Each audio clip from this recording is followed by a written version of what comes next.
படிக்க ஆரம்பிச்சாலே தூக்கம் வருது. என்ன சாப்பிடு, அப்போ மைண்ட் ஃப்ரெஷ் ஆகும்.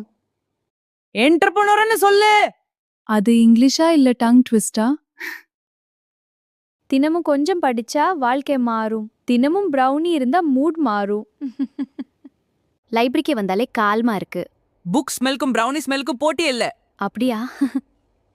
உன் ஃபியூச்சருக்கு நீ தான் ஹீரோ. ஹெரோயின்னு சொல்லு. எக்ஸாமுக்கு இன்னும் 2 நாள் தான். இன்னும் 5 minutes. இப்பவே எழுந்துரு. சரி சரி. நான் அவன்ல இருந்து வந்தேன், நீ ஸ்ட்ரகல்ல இருந்து ரைஸ் ஆகணும். செம்ம மோட்டிவேஷன். இந்த மோமெண்ட் ரொம்ப பீஸ்ஃபுல்லா இருக்கு. Books plus brownie perfect life. Pass ஆயிட்டேன். இதுதான் ப்ரௌனி பவர். புத்தகம் அறிவை வளர்க்கும், ப்ரௌனி மனச மகிழ்ச்சியாக்கும்.